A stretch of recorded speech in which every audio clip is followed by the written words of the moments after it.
നമസ്കാരം. We love സിനിമയുടെ പുതിയൊരു എപ്പിസോഡിലേക്ക് എല്ലാ പ്രിയ പ്രേക്ഷകർക്കും ഹാർദമായ സ്വാഗതം.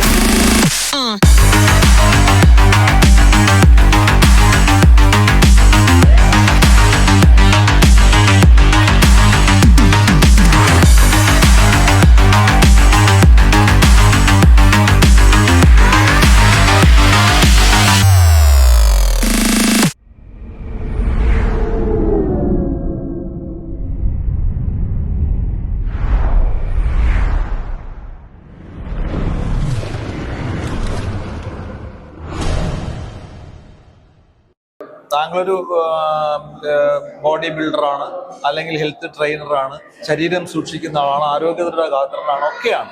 പക്ഷെ ഇപ്പൊ മലയാള സിനിമയിൽ യുവതലമുറയിൽ നമ്മൾ പൊതുവെ കേട്ട് വരുന്ന ഒരു കാര്യമുണ്ട്. കാരണം പലരും മയക്കുമരുന്നിന് അടിമപ്പെടുന്നു, അല്ലെങ്കിൽ പല ലോബികൾ ഇതിലായിട്ട് ഇവരെ കൊണ്ടുവരുന്നു. അങ്ങനെ പുതുതലമുറയിൽ ഒരുപാട് പേര് ആ പരദൂഷണം കേൾക്കുന്നുണ്ട്.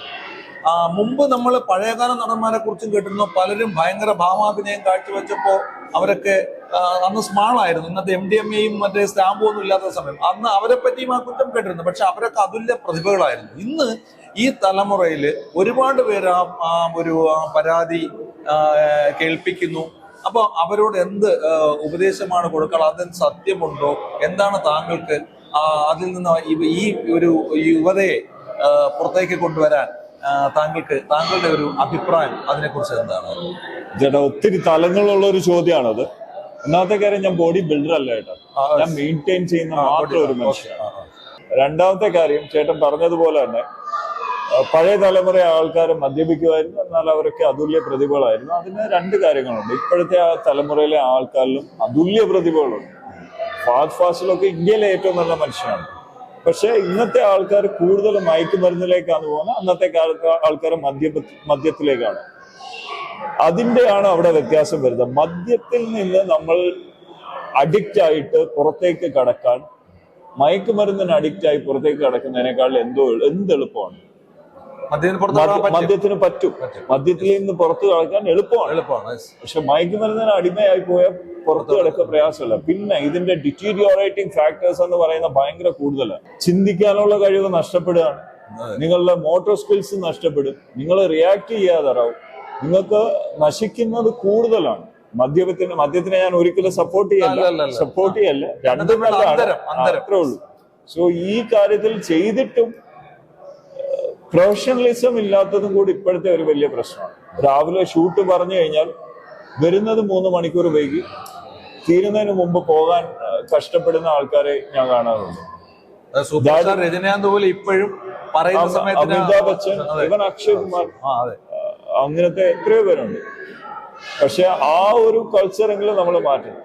പിന്നെ എനിക്ക് പലപ്പോഴും ഞാൻ തന്നെ നേരിട്ട് കണ്ടിട്ടുണ്ട്, പലരുടെയും ക്യാരവനിൽ കയറി കഴിഞ്ഞാൽ അവരെ കണ്ടുപിടിക്കാൻ എനിക്ക് പ്രയാസമാണ്. കാരണം പുകമറയിൽ നിന്ന് വേണം കണ്ടുപിടിക്കാൻ. പക്ഷെ അതൊന്നും പറയാൻ ഞാൻ ആളല്ല. അത് അവരുടെ പേഴ്സണൽ ഇഷ്യൂ ആണ്. ഡെലിവർ ഓൺ ദ സ്ക്രീൻ, ബാക്കിയെല്ലാം മറന്നു കളയാണ് എല്ലാവരും. ശരീരത്തിൽ തന്നെ കിക്ക് ഉണ്ടാക്കുന്ന കുറെ വസ്തുക്കൾ ശരീരം തന്നെ ഉത്പാദിപ്പിക്കുന്നുണ്ട്. അതിന് എക്സസൈസ് ചെയ്താൽ തന്നെ മതി, കിട്ടും. അതായത് നമ്മൾ പൂർണ്ണമായി സന്തോഷത്തിലേക്ക് പോകുന്ന കുറെ സാധനങ്ങളുണ്ട്. എൻഡോഫിൻസ്, ഓക്സിറ്റോസിൻ, ഇങ്ങനത്തെ കുറെ സാധനങ്ങളുണ്ട്. ഇതെല്ലാം ശരീരം ഉത്പാദിപ്പിക്കുന്നതാണ്. ഇതിനെ പുറത്തേക്ക് കൊടുക്കേണ്ട ആവശ്യമില്ല. അത് എങ്ങനെയെന്ന് കണ്ടുപിടിച്ചാൽ മാത്രം മതി. നിങ്ങൾക്ക് എങ്ങനെയാണ് അത് കിട്ടുന്നത്? പക്ഷെ ഇപ്പം എളുപ്പമുള്ള പരിപാടിയിലേക്ക് പോവാ. പക്ഷെ പിന്നീട് ഉണ്ടാകുന്ന പ്രശ്നങ്ങളെ പറ്റി ചിന്തിക്കുന്നില്ല. ഈ പറയുന്ന ഞാനും ചേട്ടനാണെങ്കിലും ഒരു സൈക്കിൾ ഇടിച്ചാൽ തീരുന്നതാണ്, അതല്ല ഞാൻ പറയുന്നത്. പക്ഷെ അറിഞ്ഞുകൊണ്ട് പോവാതിരിക്കുക. ഞാൻ താങ്കളെ ഒരു 2 മണിക്കൂർ മുമ്പാണ് പരിചയപ്പെട്ടത്. പക്ഷെ താങ്കളുമായിട്ട് ഈ 2 മണിക്കൂർ ഇടവഴിയപ്പോ താങ്കൾ നന്മയുള്ള ഒരു മനസ്സിനുടമയാണെന്നും താങ്കളുടെ ഈ ഒരു അങ്ങനെയാണ് എനിക്ക് തോന്നിയത്. പക്ഷെ നമ്മൾ കേൾക്കാൻ പാടില്ലാത്ത കുറെ വിവാദങ്ങൾ താങ്കളുടെ പേരിൽ ഈയിടയ്ക്ക് പല മാധ്യമങ്ങളിലൂടെയും പല സോഷ്യൽ മീഡിയയിലൊക്കെ പുറത്തു വന്നു. എന്താണ് അങ്ങനെ കേൾക്കാൻ? ഏത് വിവാദമാണെന്ന് പറഞ്ഞാലേ എനിക്ക് ഉത്തരം പറയാൻ. ഒരുപാട് വിവാദം ഉണ്ടോ? എനിക്ക് എന്റെ അറിവിൽ മലയാളത്തിലെ ആൾക്കാർ എന്നെ പറ്റി ചിന്തിക്കാതായിട്ട് ഒരു 5 കൊല്ലം കഴിഞ്ഞു. മലയാള സിനിമ ചെയ്യാത്തതുകൊണ്ട്. അതുകൊണ്ട് ഏത് വിവാഹം, ഒരു പക്ഷേ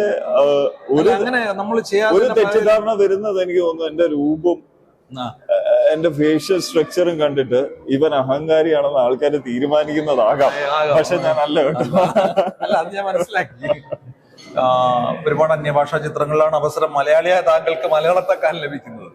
അപ്പോ എന്നിരുന്നാലും ഇനി പുറത്തിറക്കാനിരിക്കുന്ന പ്രഭുദേവയുടെ പേട്ടറ, കന്നഡയിലെ ഗൗരി, ഈ ചിത്രങ്ങളുടെ വിശേഷം എന്തുതരം കഥാപാത്രമാണ്? പേട്രാപ്പില് വില്ലനാണ്. അതിൽ 2 വില്ലന്മാരാണ്, റിയാസ് ഏട്ടനും റിയാസ് കാഞ്ചേട്ടനും ഞാനും, 2 പേരാണ് വില്ലന്മാര്. ഗൗരിയിലും നെഗറ്റീവ് ആണ്. സാധാരണ അന്യഭാഷ ഞാൻ നെഗറ്റീവ് മാത്രമാണ് ചെയ്യുന്നത്. പിന്നെ NBK 109 ബാലകൃഷ്ണയുടെ NBK 109 ബാലകൃഷ്ണ നായകനായിട്ടുള്ള, അപ്പൊ അതിലും ഒരു വില്ലനാണ്. അങ്ങനെ 3 എണ്ണം, ഞാൻ മുമ്പ് ഒരെണ്ണം വിട്ടുപോയി, 3 എണ്ണം ഇറങ്ങാനുണ്ട്. കഴിഞ്ഞതിന്റെ മുമ്പത്തെ ആഴ്ച വെപ്പൺ ഇറങ്ങി തമിഴില്. ഇനി ചെയ്യാനുള്ളത് ഇപ്പൊ കമ്മിറ്റ് ചെയ്തിരിക്കുന്ന ഷബാര തെലുങ്ക്, അത് ലോങ് മൂവിയാണ്. പിന്നെ ഹീറോ ആയിട്ട് തമിഴില് മില്യൺ സ്റ്റുഡിയോസിന്റെ തന്നെ ഫത്ത എന്ന് പറഞ്ഞ ഒരു ആക്ഷൻ മൂവി. അപ്പം ഈ 2 എണ്ണമാണ് അതായത് കമ്മിറ്റഡ് ആയിട്ടുള്ളത്. അതിന്റെ കഴിയുമ്പോഴത്തേക്ക് തന്നെ കുറെ സമയം എടുക്കും. എങ്കിൽ ഇതിന്റെ ഇടയിൽ വിചിത്രമായ ഒരു കാര്യം സംഭവിച്ചു. താങ്കളുടെ രൂപം വെച്ച് വില്ലനാണെന്ന് പറഞ്ഞു, പക്ഷെ മുത്തശ്ശി കഥ എന്ന താങ്കൾ ഹ്യൂമർ ഒരു വേഷം ചെയ്തു. ആ വേഷം നന്നായിട്ട് എല്ലാവരും പ്രേക്ഷകർ ആസ്വദിക്കുകയും ചെയ്തു. എങ്ങനെയാണ് ആ സംവിധായകൻ അതിനുള്ള ധൈര്യം ഉണ്ടായത്? അത് ചേട്ടൻ ഇപ്പൊ പറഞ്ഞില്ലേ, എന്നെ 2 മണിക്കൂറായിട്ടേ അറിയത്തുള്ളൂ. ജൂഡ് എന്ന് പറയുന്ന ജൂഡ് എന്റെ സിനിമയിൽ വരുന്നതിന് മുമ്പുള്ള സുഹൃത്താണ്. ജൂഡിന് എന്റെ മാനറിസവും എന്നെ എല്ലാം വളരെ വർഷങ്ങളായിട്ട് അറിയാവുന്ന വ്യക്തിയാണ് ജൂഡ്. അപ്പൊ ഞാൻ പെരുമാറുന്നത് എങ്ങനെയാണെന്ന് അറിയാം, ജൂഡ് പെരുമാറുന്നത് എങ്ങനെയാണെന്ന് എനിക്കറിയാം. ജൂഡിന്റെ ആത്മാതാംശമുള്ള ക്യാരക്ടർ അത്. എന്നിട്ടും അയാൾ എന്നെ അതിൽ കിട്ടും എന്നുള്ളത് അവന്റെ ഒരു നല്ല കാര്യം. പക്ഷെ എന്നെ നേരത്തെ അറിയാവുന്നത് കൊണ്ട് മാത്രം ജൂഡ് തന്നാണ്. എന്നെ ആക്ച്വലി സിനിമയിൽ എന്നെ നേരത്തെ അറിയാവുന്നവരോ എന്റെ സുഹൃത്തുക്കളോ ആയിരുന്നതിൽ 1-2 പേരെ എന്നെ മലയാള സിനിമയിൽ സഹായിച്ചിട്ടുള്ളൂ. അതിൽ ഒരാൾ ജൂഡാണ്. പിന്നെ നമ്മളിപ്പോ ഒരു കായിക താരം എന്ന നിലയിൽ ഒരു പ്രസക്തമായ ചോദ്യം, താങ്കൾക്ക് ഒരുപാട് സുഹൃത്തുക്കളുണ്ടെങ്കിലും ആത്മാർത്ഥ സുഹൃത്താണ് ശ്രീശാന്ത്. ആ ശ്രീശാന്തിന്റെ വിശേഷങ്ങള്, ശ്രീശാന്തോട് സുഹൃത്ത് ബന്ധം, കളിയിൽ എന്തൊക്കെ സഹായങ്ങളാണ് പരസ്പരം അങ്ങോട്ടും ഇങ്ങോട്ടും ചെയ്യാറുള്ളത്, അതിനെപ്പറ്റി? ശ്രീശാന്തിന്റെ കാര്യം ഞങ്ങള് we speak everything under the sun, അതുണ്ട്. പക്ഷെ കളിയെ പറ്റി ഡീറ്റെയിൽ ആയിട്ട് സംസാരിക്കാം. അപ്പൊ ശ്രീശാന്തിന്റെ ഗെയിമിനെ പറ്റി എടുക്കുകയാണെങ്കിൽ തന്നെ അദ്ദേഹത്തിന്റെ ബോളിംഗിൽ അദ്ദേഹത്തിന്റെ കുറച്ച് ചെറിയ കാര്യങ്ങൾ, സീം പൊസിഷനിങ്, മറ്റേ സ്ലോവർ എറിയുന്ന, അങ്ങനത്തെ ചെറിയ മൈന്യൂട്ട് കാര്യങ്ങൾ പോലും അദ്ദേഹം എന്നോട് സംസാരിക്കാറുണ്ട്. അദ്ദേഹം എന്നെ അടുത്തൊന്നും പഠിക്കാന്നല്ല, അദ്ദേഹം ചെയ്ത് കാണിക്കും. ഞാൻ ഇങ്ങനെയാണോ ചെയ്യാറ് എന്നൊക്കെ പറഞ്ഞിട്ട് ചെയ്ത് കാണിക്കാറുണ്ട്. പ്രസന്റ്ലി അദ്ദേഹം കമന്ററി പാനലിലാണ്, സ്റ്റാറിന്റെ വേൾഡ് കപ്പും കമന്ററി ചെയ്തിരുന്നു. അപ്പൊ പ്രസന്റ്ലി കമന്റേറ്റർ ആയിട്ടാണ് അദ്ദേഹം വർക്ക് ചെയ്യുന്നത്. ബാക്ക് ടു ബാക്ക് ടൂർണമെന്റ്സ് ഉള്ളത് കൊണ്ട് അദ്ദേഹം അത് ചെയ്തുകൊണ്ടിരിക്കുകയാണ്. ബട്ട് ദെൻ ഇപ്പോഴും അദ്ദേഹത്തിന്റെ വീട്ടിൽ പോയി കഴിഞ്ഞാൽ അദ്ദേഹത്തിന്റെ ഏറ്റവും മുകളിലത്തെ നിലയിൽ ഒരു പിച്ചുണ്ട്. സോ വീട്ടിൽ ഏറ്റവും മുകളിൽ. അപ്പൊ എപ്പോ പോയി കഴിഞ്ഞാലും അയാൾ അവിടെ നിന്ന് എറിയുന്ന കാണാം. തന്നെത്താനിങ്ങനെ എറിയും. അവിടെ കേരളം കളിക്കുന്നവരോ അല്ലെങ്കിൽ പഴയ ചില വേറെ ഏതെങ്കിലും രഞ്ജി പ്ലേയേഴ്സോ അവരൊക്കെ നിന്ന് ബാറ്റ് ചെയ്യുന്ന കാണാറുണ്ട്. സച്ചിൻ ബേബിയോ സഞ്ജു വരാറുണ്ട്. അവരൊക്കെ ഇതിന്റെ മുകളിൽ കളിക്കാൻ. കേരള സ്ട്രൈക്കേഴ്സ് കപ്പ് ഉയർത്താൻ നമ്മൾ എത്ര നാൾ കാത്തിരിക്കേണ്ടി വരും? എനിക്കറിയില്ല. കേരള സ്ട്രൈക്കേഴ്സിന്റെ തന്നെ നമ്മൾ ഇപ്പോഴും ഓർക്കുന്ന 2012, 2013 കാലഘട്ടങ്ങളിലെ കളിയാണ്. അതിനുശേഷം CCLന്റെ പോപ്പുലാരിറ്റി വളരെയധികം ഇടിഞ്ഞു. ഇപ്പോഴും എന്നോട് ആൾക്കാർ പറയുന്നത് 2012-ലെ 13-ലെ കളിയെ പറ്റിയാണ്. ഇപ്പൊ ആൾക്കാർ കാണുന്നുണ്ടോന്ന് പോലും എനിക്കറിയില്ല. വളരെ കുറച്ച് ആൾക്കാരെ, ഒരു വിരലിലെണ്ണാവുന്ന ആൾക്കാരെ കണ്ടേ കേരളത്തിൽ കാണുന്നുള്ളൂ. അതിന് കപ്പിന്റെ കാര്യം അടുത്ത് ഇനി കളിക്കാൻ പറ്റുമെന്ന് പോലും അറിയില്ല. പലപ്പോഴും ഞാൻ ഇപ്പൊ പറഞ്ഞില്ലേ, ചിലപ്പോഴൊക്കെ ഞാൻ ലൊക്കേഷനിൽ നിന്ന് കളി തുടങ്ങുന്നതിന്റെ ഓൾമോസ്റ്റ് 1/2 മണിക്കൂർ മുമ്പ് വരെ സ്റ്റേഡിയത്തിൽ വന്ന് കയറിയിട്ടുണ്ട്. അപ്പം പ്രയോറിറ്റി ദൈവം സഹായിച്ച് പടങ്ങൾ തരുന്നതുകൊണ്ട് എപ്പോഴും പ്രയോറിറ്റി അതിനായിരിക്കും. സിനിമയെ സ്നേഹിക്കുന്നു, ക്രിക്കറ്റിനെ സ്നേഹിക്കുന്നു, സ്വന്തം ശരീരത്തെ ആത്മാർത്ഥമായി സ്നേഹിക്കുന്നു. ഈ ക്രിക്കറ്റിനും സിനിമയോടും ഒക്കെയുള്ള ഇഷ്ടം പോലെ താങ്കൾ ഒരു മൃഗസ്നേഹിയാണെന്നും കേട്ടിട്ടുണ്ട്. സത്യമാണ്.